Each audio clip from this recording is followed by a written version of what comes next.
नमस्कार दोस्तों, I am Amit Wagde, clinical psychologist practising in Gondia since last 10 years. आज हम बात करेंगे पैरानॉइड स्किज़ोफ्रेनिया के बारे में। स्किज़ोफ्रेनिया में यह एक टाइप है जिसे हम पैरानॉइड स्किज़ोफ्रेनिया बोलते हैं। आमतौर में इसे आम आदमी की भाषा में शक की बीमारी, शक शक किस किस चीज़ों का होता है। शक घर वालों पे होता है, शक किसी और पे होता है, शक पड़ोसियों पे होता है, किसी और पे, अनजान लोगों पे भी शक करना, या जहाँ कहीं भी जाएंगे शक की नज़र से दुनिया को देखना, इसे कहते हैं शक की बीमारी। अब यह बीमारी में क्या होता है, यह धीरे धीरे डेवलप होने वाले सिम्टम्स होते हैं। कई बार अचानक से हो जाते हैं। अब टेक्निकल भाषा में बात करेंगे तो इनमें होता है एक तो डिल्यूजन और दूसरा होता है हेलुसिनेशन। शक की बीमारी में या पैरानॉइड स्किज़ोफ्रेनिया में डिल्यूजन कौन कौन से प्रकार के देखने को मिलते हैं।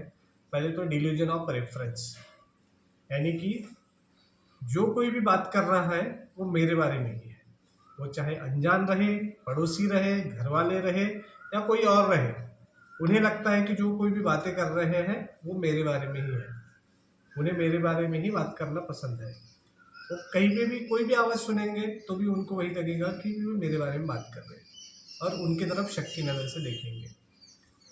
दूसरा होता है delusion of reference, delusion of persecution. Persecution यानी कि लोग मेरे अगेंस्ट हैं, मुझे मारना चाहते हैं, मेरे खिलाफ षड्यंत्र कर रहे हैं। जैसे कि घर वाले जो हैं ये मेरे अगेंस्ट हैं, मुझे मारना चाहते हैं, मेरे खाने में कुछ जहर मिलाना चाहते हैं। ऐसे पेशेंट्स में कई बार डिल्यूजन ऑफ परसिक्यूशन देखने को मिलता है, तो घर वाले लोगों से इनका कटाव भी देखने को मिलता है। घर में किसी के हाथ का खाना नहीं खाएंगे, पानी नहीं पिएंगे, खुद की चीज़ें खुद संभाल के रखेंगे, किसी और को इंटरफेयर नहीं होने देंगे, खाना भी खुद का खुद पकाएंगे, पानी भी अलग से सेपरेट रखेंगे और अपनी जो दुनिया है वह पूरी तरीके से सेपरेट कर लेंगे बिकॉज ऑफ शक। जो शक है उसकी वजह से यह घर वालों से भी कटे कटे से रहेंगे।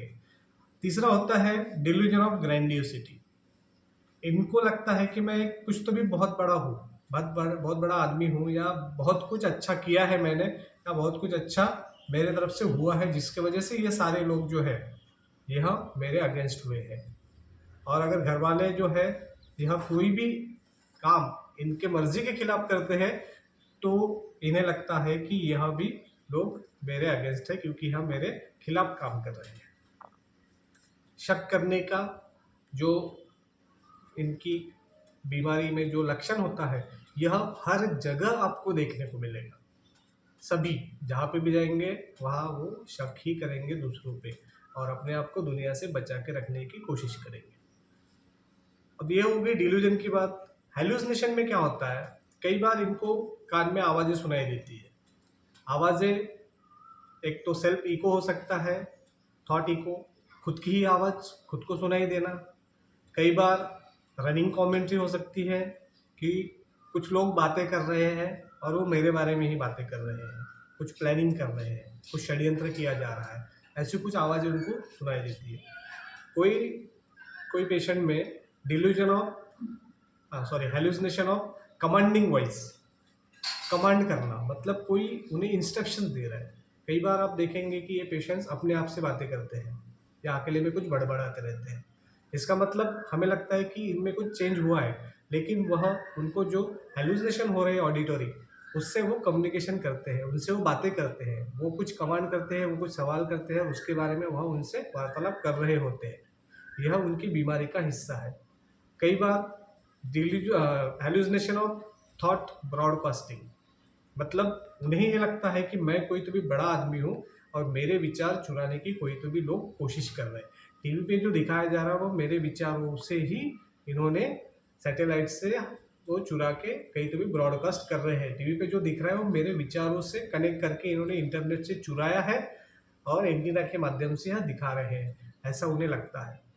कई बार ये सारे patients hallucination of commanding thoughts में सुसाइडल कमांड्स भी हो सकते हैं। कई बार यह पेशेंट्स आत्महत्या का भी प्रयास करते हैं या सेल्फ हार्मिंग भी कर लेते हैं।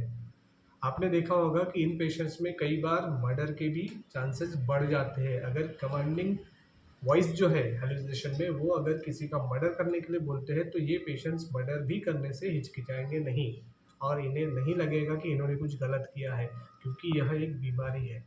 हेलुसिनेशन, डिल्यूजन्स, यह तो ये बीमारी के लक्षण हैं जो आमतौर पे हमें देखने को मिलते हैं। जल्दी से जल्दी इस सिम्टम्स का इलाज करने के लिए साइकियाट्रिस्ट से मिलना बहुत ज़रूरी है, ना कि कहीं और आप ट्रीटमेंट लें या किसी और माध्यम से ट्रीटमेंट लें, जैसे कि मंत्र तंत्र से या किसी बाबुआ या साधु से, जो कि अलग तरीके से लोग ट्रीटमेंट लेने के प्रथा हमारे समाज में देखने को मिलती है।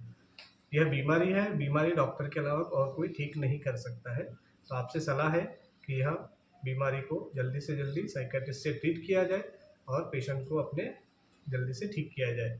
अगर आपके आसपास भी ऐसी कोई बीमारी दिखाई देती है, ऐसा कोई पेशेंट दिखाई देता है, तो ज़रूर हमें कमेंट बॉक्स में कमेंट करके लिखें और सही जानकारी और सही उपचार के लिए सलाह हमसे ले सकते हैं।